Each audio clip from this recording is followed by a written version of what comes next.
हाय viewers, मैं हूं पूजा और आप देख रहे हैं इंग्लिश फॉर ऑल। टेंसेस हमने स्टार्ट किए हैं। टेंसेस में हमारा प्रेजेंट इंडेफिनिट हो गया है, प्रेजेंट कंटिन्यूअस हो गया है, प्रेजेंट परफेक्ट भी हो गया है और लास्ट वीडियो था हमारा फॉर और सिंस, जो कि हम टाइम के साथ इस वाले टेंस में शुरू करने वाले हैं। इसीलिए मैंने उसका एक सेपरेट वीडियो पहले ही आपको समझा दिया है बना के, ताकि इसमें आपको कोई कंफ्यूजन ना हो, राइट, कि हमने फॉर और सिंस कैसे यूज करना है। आई होप आपने वो वीडियो देख लिया है। अगर नहीं तो प्लीज एक बार उसको देख लीजिए, तो ये आपको अच्छे से समझ में आ जाएगा। So let's start with perfect continuous, present perfect continuous. ये मैंने आपको टेंसेस के इंट्रोडक्टरी वीडियो में बताया था, इंट्रोडक्शन में बताया था कि इसको हम परफेक्ट कंटिन्यूअस क्यों कहते हैं। इसको हम परफेक्ट कंटिन्यूअस इसीलिए कहते हैं क्योंकि इसमें मुझे दोनों का आइडिया होता है। परफेक्ट क्या होता है? जिसमें काम पूरा हो गया होता है। तो इस वाले टेंस में मुझे ये पता होता है कि काम शुरू हो चुका है। ओके, चुका है गया है किस में आता है? परफेक्ट में। तो मुझे ये मालूम होता है कि काम शुरू हो चुका है या काम शुरू हो गया है। फिर कंटिन्यूअस ये ऐसे होता है क्योंकि इसमें काम शुरू होने के बाद अभी चल रहा है, खत्म नहीं हुआ है। अगर खत्म हो जाएगा तो, अगर खत्म हो गया होता तो ये परफेक्ट हो जाता। कंप्लीशन की सेंस तो हमें परफेक्ट देता है ना। लेकिन इसमें काम शुरू हो चुका है पर खत्म नहीं हुआ है, चल रहा है, इसीलिए दिस इज परफेक्ट कंटिन्यूअस। दोनों टेंसेस इसमें आ गए आपके, परफेक्ट भी आ गया और कंटिन्यूअस भी आ गया। करेक्ट। अब इसके सेंटेंसेस को हम कैसे पहचानेंगे? जैसे इंडेफिनिट में मैंने बताया ताती ते है लगता है, कंटिन्यूअस में रहा रही रहे है लगता है, परफेक्ट में चुका चुकी चुके हैं या गया गई गए हैं लगता है। इसको कैसे पहचानूं? अब चल रहा है तो मैं ये कंफ्यूज हो जाऊंगी ना कि चल रहा है तो कंटिन्यूअस में भी आता है। तो मैं कैसे पहचानूं कि मुझे ये परफेक्ट कंटिन्यूअस बनाना है या कंटिन्यूअस का स्ट्रक्चर लगाना है? करेक्ट, अच्छा सवाल। और उसका जवाब देखिए, इसको हम कैसे पहचानेंगे। इसमें और कंटिन्यूअस में दोनों के सेंटेंसेस में पीछे रहा है रही है रहे आएगा, बिल्कुल सही बात है। लेकिन हम पहचानेंगे ऐसे कि इसमें मुझे टाइम दिया हुआ होगा। जैसे कंटिन्यूअस का सेंटेंस है, मैं पढ़ा रही हूं, आ गया रही हूं, मैं पहचान गई ये कंटिन्यूअस है। अब ये कैसे पहचानूंगी कि परफेक्ट कंटिन्यूअस है या नहीं? नहीं है, क्योंकि उसमें टाइम नहीं है। परफेक्ट कंटिन्यूअस अगर होगा तो उसका सेंटेंस होगा मैं 1 घंटे से पढ़ा रही हूं, तो उसका होगा से। उसमें से लगा होगा आपका बड़ा बड़ा, और से के बाद आएगा आपका रहा रही रहे, और क्योंकि प्रेजेंट है तो है। ठीक, तो इसमें से होगा, टाइम होगा। 2 घंटे से पढ़ा रही हूं, सुबह से सो रही है, रात से कुकिंग हो रही है, कल से वहां गए हुए हैं, 2 महीनों से यहाँ कंस्ट्रक्शन चल रही है, 5 दिनों से उसको बुखार है। ये वाले सेंटेंसेस जिसमें टाइम है, ओके, उनमें भी जिसमें काम होगा, वर्ब होगी, रहा है रहे है रही है लगा होगा, प्लस टाइम होगा, वो आएंगे आपके परफेक्ट कंटिन्यूअस में। ऐसे भी सेंटेंसेस होते हैं जिसमें टाइम मेंशन है लेकिन रहा है रही है रहे है नहीं है, वर्ब फॉर्म नहीं है। जैसे उसकी एक्सरसाइज में सेंटेंसेस थे सिंस और फॉर की, कि वो डायरेक्टर है, तो वो स्टेट वाला हुआ, लेकिन उसमें फॉर सिंस आ रहा था। इसमें स्टेट नहीं, टेंसेस कर रहे हैं तो वर्ब होनी जरूरी है, आपकी एक्शन वर्ब होगी इसमें, तो हम उसमें परफेक्ट कंटिन्यूअस का स्ट्रक्चर यूज करेंगे। ठीक है, चलिए स्टार्ट करते हैं। अब हो गया हेल्पिंग वर्ब्स पे आते हैं। पहचान तो गए आप कि इतने टाइम से ये काम चल रहा है, तो वो हो गया आपका उसका। अब क्योंकि ये परफेक्ट और कंटिन्यूअस दोनों से मिला जुला के बनाया गया है, तो इसमें हेल्पिंग वर्ब और वर्ब फॉर्म भी दोनों की मिली जुली लगती हैं। हेल्पिंग वर्ब इसमें आप यूज करेंगे परफेक्ट की। परफेक्ट में आप क्या यूज कर रहे थे? हैज और हैव। सिंगुलर के साथ हैज, सिंगुलर माने ही शी इट, ठीक, उसके साथ आपने हैज लगाया था। आई और प्लूरल्स, प्लूरल्स माने वी यू दे, ठीक। अब तो सारे वीडियोस देख के अब तक तो याद हो गया होगा, बहुत इंटेलिजेंट है आप लोग। Plurals we you they plus I, इसके साथ क्या लगा रहे थे हम परफेक्ट में? हैव। अब इसमें हैज हैव तो लगेगा, लेकिन इसमें मैं बीन भी लगाऊंगी। और इसको आप कैसे याद रखेंगे कि आप परफेक्ट में वर्ब की थर्ड फॉर्म लगा रहे थे और ये बी की थर्ड फॉर्म है, तो इसकी जो हेल्पिंग वर्ब बनी वो परफेक्ट से डिफरेंट होगी क्योंकि ये डिफरेंट टेंस है। तो उसने हैज के साथ बी की थर्ड फॉर्म, सिंगुलर के साथ हैज बीन, आई और प्लूरल के साथ हैव बीन। ओके, और वर्ब की फॉर्म जो है इसमें वो लगेगी कंटिन्यूअस की। उसमें क्या लगा रहे थे हम? Verb first form ing, read reading, sleep sleeping, कम कमिंग, गो गोइंग। ओके, तो वर्ब फॉर्म आपने इसमें कंटिन्यूअस की लगाई है, हेल्पिंग वर्ब आपने परफेक्ट की बनाई है, और ये बन गया आपका परफेक्ट कंटिन्यूअस। सिंपल सेंटेंस का स्ट्रक्चर देख लेते हैं जल्दी से। उसमें क्या होता है? सबसे पहले सब्जेक्ट आता है, फिर हेल्पिंग वर्ब आपने लगाई है has been and have been. Okay, फिर हम लगाएंगे वर्ब फर्स्ट फॉर्म ing, फिर हम लगाएंगे ऑब्जेक्ट अगर है तो, फिर हम यूज करेंगे सिंस फॉर, जो मेरा लास्ट वीडियो था जो हमने किया था। ओके, और सिंस फॉर के बाद हम मेंशन करेंगे टाइम जो भी हमें दिया हुआ है। सिंस फॉर हम इसमें से क्या लगाएंगे वो टाइम डिसाइड करेगा कि हमें टाइम कौन सा दिया हुआ है। डेफिनेट टाइम है तो सिंस, इनडेफिनेट है तो फॉर। लास्ट वीडियो देखिए प्लीज। ठीक, अब सेंटेंस जैसे मैंने अभी बोला, मैं पिछले 1 घंटे से पढ़ा रही हूँ। ओके, मैं पिछले 1 घंटे से पढ़ा रही हूँ, इसको मैं हिंदी में लिख दूं तो आपको अच्छे से एक सेंटेंस तो समझ में अच्छे से आना चाहिए।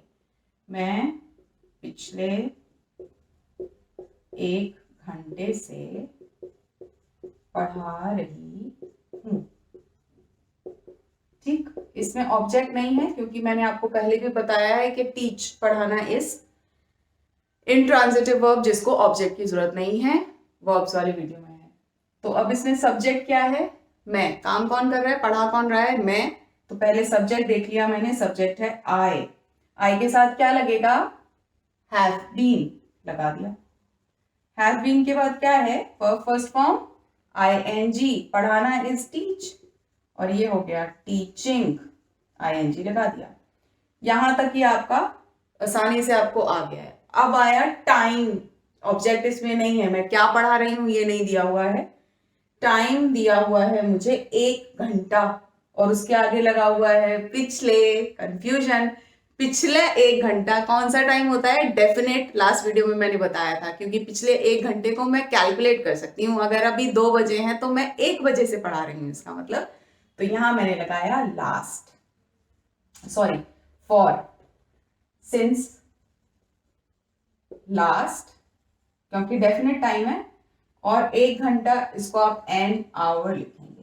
ओके, आर्टिकल लगेगा 1 घंटा, 1 नहीं लिखेंगे, लास्ट एन आवर, एक के लिए एन लगाएंगे। ठीक, तो आपका सेंटेंस बन गया I have been teaching since last an hour. और अगर मैं इसमें से ये पिछला हटा दूं तो, मैं 1 घंटे से पढ़ा रही हूं तो आएगा I have been teaching for, क्योंकि 1 घंटा आपका डेफिनेट टाइम नहीं है, इनडेफिनेट है, और ये लास्ट हट जाएगा, फॉर एन आवर। करेक्ट। तो ये हुआ आपका सेंस ऑफ फॉर का, मैंने हल्का सा हिंट दे दिया है, ये बहुत अच्छे से है लास्ट वीडियो में, आप प्लीज एक बार देख लीजिए, फिर कभी लाइफ में आपको कोई डाउट नहीं आने वाला है, और आएगा तो मैं हूं यहाँ कमेंट सेक्शन में लिखिए। ठीक, तो ये आपका बन गया एक प्लूरल से। एक सिंगुलर से बना लेते हैं, सिंगुलर से बनाते हैं, वो सुबह से सो रही है, तो वो बनेगा आपका शी, लड़की है। ओके, वह शी के साथ क्या लगेगा? Has been, she has been, I hope it's visible, right? she has been, सोने की, sleeping, और sleeping भी intransitive verb है, ऑब्जेक्ट की जरूरत नहीं है उसको। कब से सो रही है? सुबह। सुबह डेफिनेट टाइम होता है, सुबह मुझे पता होती है, सुबह होती है जब सूरज निकलता है, तो उसके साथ हम लगाएंगे since, पॉइंट ऑफ टाइम है वो। तो she has been sleeping since morning। ये आपके हो गए सिंपल सेंटेंस। ओके, अब नेगेटिव के स्ट्रक्चर पे आते हैं। ओके, नेगेटिव सेंटेंसेस में थोड़ा सा आपको ध्यान देना है। नेगेटिव सेंटेंस के स्ट्रक्चर में हर एक में क्या होता है? सब्जेक्ट होता है, फिर हेल्पिंग वर्ब आती है, और हेल्पिंग वर्ब और वर्ब के बीच में हम नॉट लगाते हैं। इसमें क्या है? इसमें सब्जेक्ट के बाद आप हैज हैव पहले लिखेंगे, फिर नॉट लगाएंगे, फिर बीन लगाएंगे। हेल्पिंग वर्ब आपकी हैज बीन, हैव बीन थी, उसको ब्रेक कर लिया है मैंने। हैज हैव पहले आके फिर नॉट आएगा, फिर बीन आएगा, फिर verb first form ING use करेंगे, फिर ऑब्जेक्ट लगाएंगे, फिर सिंस फॉर यूज करेंगे और फिर टाइम यूज करेंगे। ठीक, इसमें हमें ध्यान रखना है कि हमारा नॉट हैव और बीन के बीच में आएगा, नहीं तो वो ग्रामेटिकली इनकरेक्ट है। जैसे सेंटेंस वो 2 दिनों से नहीं आ रहा है, तो वह की इंग्लिश क्या होगी? ही के साथ क्या यूज होगा? हैज, फिर नॉट, फिर बीन, आने की इंग्लिश कम, उसके आगे आप आईएनजी लगाएंगे। कमिंग कब से नहीं आ रहा है? 2 दिनों से। 2 दिन कैसा है? इनडेफिनिट है, डेफिनेट नहीं है, तो क्या लगेगा? For 2 days। He has not been coming for 2 days। इसको आप ऐसे नहीं कर सकते हैं he has been not, गलत है। Okay, he has not been coming for 2 days। Plural के साथ बना लेते हैं। they, वो कल से खाना नहीं खा रहे हैं, सो they के साथ आप क्या यूज करेंगे? have, फिर not आएगा, फिर been आएगा। खाने की इंग्लिश eat के आगे लगा ing। eating कितने दिन से नहीं खा रहे हैं? कल से नहीं खा रहे हैं। अब कल, परसों, आने वाला कल, ये सब पॉइंट ऑफ टाइम है, डेफिनेट टाइम है। सिंस आएगा, सिंस। अब जो बीता कल है उसकी इंग्लिश होती है yesterday। So they have not been eating since yesterday। वो कल से खाना नहीं खा रहे हैं। ध्यान रखने वाली बात, हैज, हैव, फिर नॉट, फिर बीन। ओके, तो ये हो गया आपका नेगेटिव। अब हम आते हैं इंट्रोगेटिव पे। इतना करके अब तो सेंटेंसेस बहुत अच्छे से स्ट्रक्चर हो गया होगा, आपको याद ना? अब तो आप मेरे लिखने से पहले समझ जाते होंगे कि मैं क्या लिखने वाली हूँ, right? Very good, I am very happy. अब इंट्रोगेटिव में क्या होता है? 2 तरह के इंट्रोगेटिव में हमेशा बताती हूँ आपको। एक जिनका जवाब हाँ या ना में होता है, क्या तुमने ये किया था, क्या तुम वहां गए थे, क्या तुम्हें ये आता है। वो कैसे शुरू होते हैं? वो हेल्पिंग वर्ब से शुरू होते हैं। तो इस वाले केस में क्या तुम सुबह से सो रही हो, तो इसमें पहले क्या आएगा आपका? Has, have. इसमें भी बीन आपका पीछे जाएगा, ठीक है? फिर सब्जेक्ट आएगा, फिर बीन आएगा, फिर वर्ब फर्स्ट फॉर्म आईएनजी, आगे सेम फॉलो करेगा। फिर वो फर्स्ट फॉर्म आईएनजी, फिर ऑब्जेक्ट अगर है तो सिंस फॉर एंड टाइम, और इसके बाद क्वेश्चन मार्क। जरूरी है रिटन में भी और स्पोकन में इधर। ठीक, क्या तुम सुबह से सो रही हो? ऐसे ऐसे थोड़ी ना बोलोगे क्या तुम सुबह से सो रही हो। नो, क्वेश्चन मार्क आएगा ना। क्या तुम सुबह से सो रही हो, तो क्या बनेगा? तुम, पहले सब्जेक्ट लगा लेते हैं, यू के साथ आपका यूज होगा हैव यू बीन, सोने की इंग्लिश स्लीप, स्लीपिंग, सुबह, पॉइंट ऑफ टाइम है सिंस मॉर्निंग। ओके, क्या तुम सुबह से सो रही हो? Have you been sleeping since morning. Okay, अब दूसरा वाला जिसमें हम WH फैमिली का यूज करेंगे, जिसमें आंसर डिटेल्ड होते हैं, तो उसमें क्या होगा? इसके आगे आपका WH फैमिली यूज हो जाएगा। हमारा पहले आएगा WH फैमिली वर्ड के बाद हैज, हैव, बाकी सारा सेम होगा। ठीक, फिर सब्जेक्ट, फिर बीन, फिर वर्ब फर्स्ट फॉर्म आईएनजी, फिर object, then since for,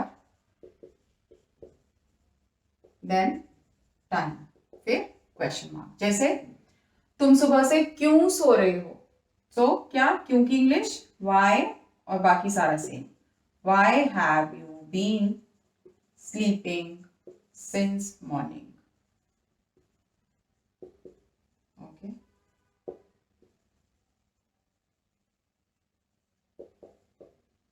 right, why have you been sleeping since morning. इसमें आप सीधा WH वर्ड लगाएंगे।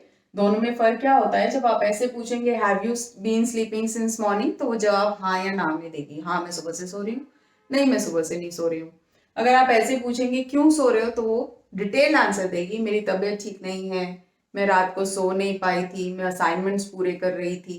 तो ये फर्क होता है। WH में हमें डिटेल आंसर्स के लिए पूछते हैं, और हाँ या ना में जब हमें जवाब चाहिए होता है तो हम हेल्पिंग वर्ब वाला पूछते हैं। अब आपका बचा सिर्फ negative interrogative, which is very easy. उसमें सिर्फ आप सब्जेक्ट के बाद नॉट ऐड करेंगे, बीन से पहले, बाकी सारा स्ट्रक्चर सेम रहेगा। कैसे देखते हैं? ओके, नेगेटिव इंट्रोगेटिव सेंटेंस, उसमें आप पहले लगाएंगे हेल्प। ये भी दो तरह के बनेंगे, या तो हाँ या ना में जवाब आएगा उसका भी। Has have plus subject plus not plus been plus verb first form ING plus object since for and time. क्या तुम 2 दिन से वहां नहीं जा रहे हो? So have you not. फिर बीन, जाने की इंग्लिश गोइंग, फिर मैंने बोला वहां, सो देयर। कब से नहीं जा रहे हो? 2 दिन चेंज कर देते हैं, मेरे दिमाग में 2 दिन बहुत आता है ना। क्या तुम कल से नहीं जा रहे हो? कल जो बीत गया तो सिंस येस्टरडे। क्या तुम कल से वहां नहीं जा रहे हो? तो इसका जवाब या तो वो कहेगा नहीं मैं तो गया था, या वो कहेगा नहीं मैं नहीं जा रहा और ना मैं जाऊंगा, राइट। तो ये हाँ में आएगा या ना में आएगा। अगर मैं डिटेल्ड क्वेश्चन पूछूंगी तो मैं WH लगाऊंगी, फिर मैं हैज हैव लगाऊंगी और बाकी सेम स्ट्रक्चर फॉलो करेगा। Subject not being verb first form ING plus object plus since for plus time और क्वेश्चन मार्क। इसी को पूछ लेती हूँ। मैंने पहले उससे पूछा तुम वहां 2 दिनों से नहीं जा रहे हो, सॉरी कल से नहीं जा रहे हो क्या? उसने बोला नहीं मैं नहीं जा रहा हूँ कल से। क्यों नहीं जा रहे हो कल से? तो मैं ये वाला पूछूंगी, वाई, इसको सिंगुलर कर लेते हैं, वो क्यों नहीं जा रही है? वाई हैज शी फिर not been going there since yesterday, okay. और अगर मैं बोलूंगी 2 दिन से तो फॉर 2 days। अगर मैं बोलूंगी पिछले 2 दिन से तो सिंस लास्ट 2 days, है ना। तो ये होता है हमारा डेफिनेट और इनडेफिनेट टाइम की यूसेज में फर्क, ठीक। तो ये हो गया आपका perfect continuous, present perfect continuous, जिसमें था कि मुझे टाइम गिवन होता है कि काम कब से चल रहा है, शुरू हो चुका है बट खत्म नहीं हुआ है, बस चल रहा है। तो उसके लिए हम ये वाला टेंस यूज करते हैं। आज सारे स्ट्रक्चर्स हो गए हैं। प्रैक्टिस की चिंता बिल्कुल मत कीजिए, आप पहले स्ट्रक्चर्स कीजिए। ये जब सारे हो जाएंगे तो इनकी प्रैक्टिस होगी। जैसे इंडेफिनिट हो गया, कंटिन्यूअस हो गया, परफेक्ट हो गया, फाइनली परफेक्ट कंटिन्यूअस हो गया है। इसमें कुछ एक्शंस के हिसाब से भी होते हैं, जैसे डेली एक्शन में कौन सा स्ट्रक्चर लगेगा, देन ऑल टाइम एक्शन में कौन सा स्ट्रक्चर लगेगा, देन एक इंटेंशन टू डू होता है जिसमें हम काम कर नहीं रहे होते, करने जा रहे होते हैं, उससे कंटिन्यूअस से आप कंफ्यूज होते हैं, वो होंगे अभी आगे। और फिर इन सबका एक साथ सारे सेंटेंसेस मैं यहाँ लिखूंगी, फिर हम उसको एक एक करके डिस्कस करेंगे कि ये कौन से टेंस का है, कौन सा structure, which tense which structure, कैसे बनेगा, इसकी इंग्लिश क्या है, उसकी इंग्लिश क्या है। मजा आएगा अच्छा खासा, ठीक। सो तब तक आप स्ट्रक्चर्स पे ध्यान दीजिए, फॉर सिंस देखिए, पीछे के अगर कोई मिस हो गया है वो देखिए, ध्यान रखिए अपना। फेस्टिवल्स आ रहे हैं, अच्छे से एंजॉय कीजिए फैमिली के साथ, ओके। और बाहर जा रहे हैं तो मास्क लगाइए, सैनिटाइजर रखिए और अपना बहुत अच्छे से ध्यान रखिए। नेक्स्ट वीडियो तक बाय बाय।